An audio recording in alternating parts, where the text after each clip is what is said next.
మొటిమలతో బాధపడుతున్నారా? కొమిడోన్స్ కానీ పస్ట్యూల్స్ తోటి కానీ బాగా మొటిమలు మచ్చలుగా మారిపోతున్నాయా? అసలు ఎలాంటి యాంటీబయాటిక్స్ ట్రీట్మెంట్స్ వాడుకుంటే మనకి ఏ విధంగా మనకి సేఫ్గా ఉంటుంది? ఎప్పుడు వాడుకోవాలి? ఏ విధంగా వాడుకోవాలి? వాటితో క్రీమ్స్ వాడుకోవాలా? వాటితో పీల్స్ లేజర్స్ చేయించుకోవాలా? ఈ కాంబినేషన్స్ అన్నీ చేయించుకుంటేనే నాకు బెటర్ రిజల్ట్ ఉంటుందా అనే దాని గురించి చాలామంది ఆలోచిస్తూ ఉంటారండి.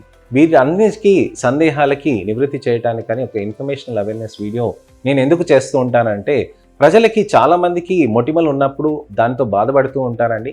దాన్ని పట్టించుకోకుండా వదిలేయటంతో మొటిమల గుంతలు ఫామ్ అవుతూ ఉంటాయి. అలానే మొటిమల మచ్చలతోటి కూడా చదువుల్లో వెనుకబడుతూ ఉంటారు. అలానే ఈ మొటిమల మచ్చలతోటి కూడా కాన్ఫిడెన్స్ లెవెల్స్ తగ్గుతూ ఉంటాయి. పెళ్లి అప్పుడు కూడా ఇబ్బంది పడుతూ ఉంటారనమాట. అందుకోసమనే ఈ వీడియో నేను మీకు చేస్తున్నానండి. నేను మీ doctor Raj Kireet, Celestee skin laser and hair clinic Jubilee Hills మరియు కోకాపేట్లో chief and founder dermatologist and hair transplant సర్జన్గా ప్రాక్టీస్ చేస్తున్నాను.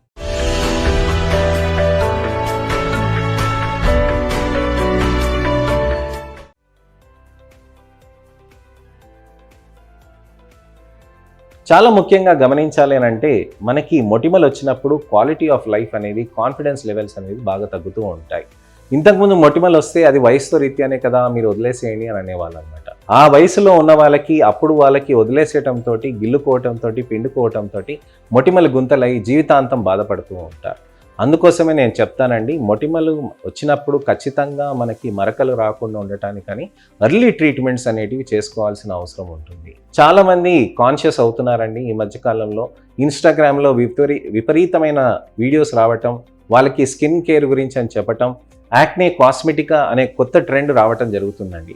ఇష్టమున్నట్టుగా ఆన్లైన్లో సీరమ్స్ కొనుక్కోవటం, చర్మం పైన పెట్టుకోవటం, ట్రై చేయటం, దాంతో మొటిమలు అనేటివి రావటం జరుగుతూ ఉంటుంది. ఈ యాక్నే కాస్మెటికా ట్రెండ్ అనేది పాతగా ఉండేదండి, ఎప్పుడూ ఉండేదే, కానీ ఇప్పుడు విపరీతంగా పెరుగుతుందన్నమాట. సో ఈ ఇష్టం ఉన్నట్టుగా మీరు క్రీమ్స్, సీరమ్స్ అనేటివి కొనుక్కోకుండా దయచేసి మీరు మా లాంటి ప్రొఫెషనల్స్ దగ్గరికి వచ్చి చూసుకొని ఏ విధమైన ట్రీట్మెంట్స్ తీసుకోవాలనే దాని గురించి డిస్కస్ చేయొచ్చండి. అసలు మొటిమలు ఎందుకు వస్తాయి అనే దాని గురించి నా పాత వీడియోలో నేను చెప్పానండి.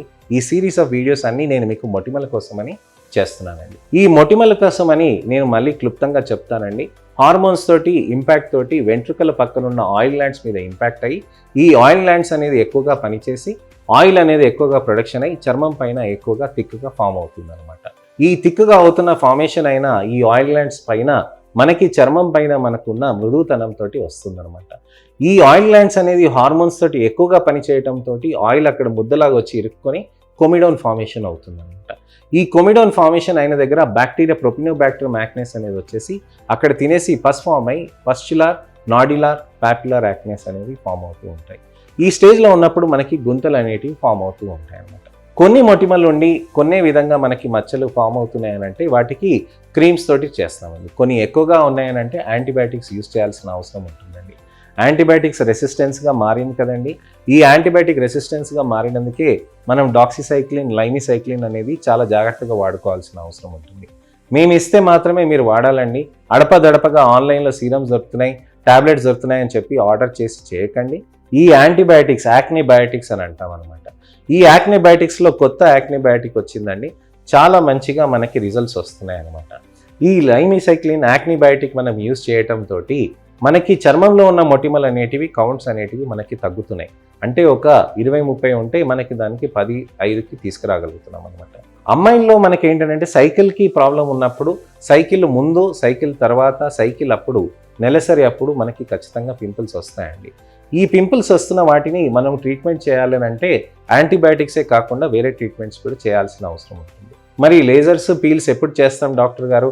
యాంటీబయాటిక్స్ తీసుకున్నాక కొన్నాళ్ళ తర్వాత చేస్తామా, అప్పుడే మొదలెడతామా అని అంటే, మీకు ఉన్నదానికి మనం తగ్గించుకోవటానికని, తొందరగా పని చేయడానికని మనకి పీల్స్, లేజర్స్ అనేటివి బాగా పనిచేస్తాయండి. పీల్స్ అనేటివి ఏమి ఉండవండి, ఒక సబ్స్టెన్స్ అప్లై చేస్తారు, వాష్ చేసేస్తారు. అలానే లేజర్స్ కూడా మనకు ఒక సబ్స్టెన్స్ అప్లై చేసి లేజర్ తోటి అలా పీల్ చేస్తారు అనమాట. ఇలా చేయటంతో మనకి ఏమవుతుందనంటే, అక్కడ లేజర్స్ తోటి మనకి అక్కడ బ్యాక్టీరియా కంటెంట్, అలానే ఆయిల్ గ్లాండ్స్ యాక్టివిటీ, అలానే మచ్చల్ని కూడా తగ్గిస్తూ ఉంటాయి.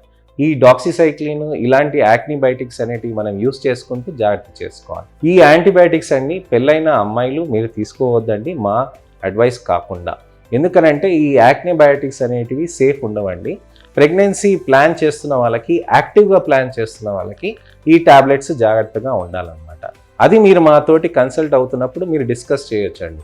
నా పాత పేషెంట్స్ చాలామందితోటి నేను ఇదే చెప్తూ ఉంటానండి. మీరు ప్రెగ్నెన్సీ ప్లాన్ చేస్తున్నారని అంటే నేను టాబ్లెట్స్ ఇవ్వనండి, నేను క్రీమ్స్ మాత్రమే ఇస్తాను, అది కూడా సేఫ్ క్రీమ్స్ అండి. లేదండి డాక్టర్ గారు, నేను ఒక 3 నెలల తర్వాత ప్లాన్ చేస్తున్నాను, నేను నెల వస్తాను, ప్లానింగ్ మొదలైనప్పుడు నేను ఖచ్చితంగా అవి తీసుకోను అని చెప్తూ ఉంటారు. అలానే ఇవి ప్రెగ్నెన్సీ ముందు, పెళ్ళికి ముందు కూడా మనం ప్లాన్ చేస్తూ ఉంటాం అనమాట. లాంగ్ టర్మ్ యాక్నిబయాటిక్స్ వేసుకోవచ్చు అని అంటే యాక్నిబయాటిక్స్ అనేటివి మనం లాంగ్ టర్మ్గా వేసుకోవచ్చండి. ఎటువంటి సైడ్ ఎఫెక్ట్స్ లేకుండా ఉండి సరిగ్గా టాలరేట్ చేస్తుంది మన శరీరం అని అంటే దానికి తగ్గట్టుగా మనం చేయొచ్చు అనమాట. శరీరంకి మనకి మార్పు ఉంటుందండి. కొంతమందికి ట్యాబ్లెట్స్ పడుతుంది, కొంతమందికి ట్యాబ్లెట్స్ పడవు. అది ఏ విధంగా పడుతున్నాయి లేవి చూసుకొని మనం దానికి తగ్గట్టుగా ట్రీట్మెంట్స్ చేసుకోవాలండి. హార్మోన్స్ పరంగా మనకి ఇబ్బందులు ఉన్నాయంటే హార్మోన్స్ని న్యూట్రలైజ్ చేయడానికని మనం ఎక్సర్సైజెస్ చేసుకోవాల్సిన అవసరం ఉంటుందండి. ఫీమేల్ హార్మోనల్ ప్రొఫైల్ అనేది కూడా చేసుకొని మనకి దానికి తగ్గట్టుగా కరెక్షన్స్ అనేవి చేసుకుంటూ దానికి లేజర్స్, పీల్స్ థెరపీస్ అనేటివి మనం చేయొచ్చు అనమాట. ఈ పీల్స్, లేజర్స్ మనం చేసినాక చర్మంలో మనకి మంచి మార్పులు రావాలనంటే ఖచ్చితంగా మెయింటెనెన్స్ అనేది చేసుకోవాల్సిన అవసరం ఉంటుంది.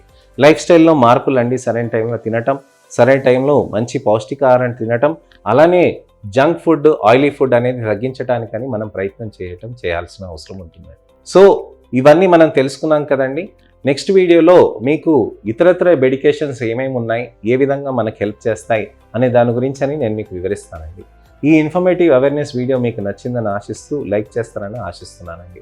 అవేర్నెస్ క్యాంపెయిన్లో మీరు కూడా పాల్గొని ఈ వీడియోస్ని మీ పిల్లలకి కానివ్వండి, పెద్దలకు కానివ్వండి, మీ అన్న చెల్లెలకు కానివ్వండి, అక్క తమ్ముళ్ళకి కానివ్వండి, అలానే మీ మిత్రులకి, శ్రేయోభిలాషులకి, ఎవరికైనా చుట్టాలకి కానివ్వండి, మొటిమలతో బాధపడుతున్నారని అంటే ఎటువంటి ట్రీట్మెంట్ ఆప్షన్స్ ఉన్నారనడానికి ఈ వీడియోని వాళ్ళకి షేర్ చేసి తప్పకుండా వాళ్ళకి ఇన్ఫర్మేషనల్ అవేర్నెస్ వీడియోస్లో అవేర్నెస్ క్యాంపెయిన్కి మీరు నాకు హెల్ప్ చేస్తారని ఆశిస్తున్నానండి.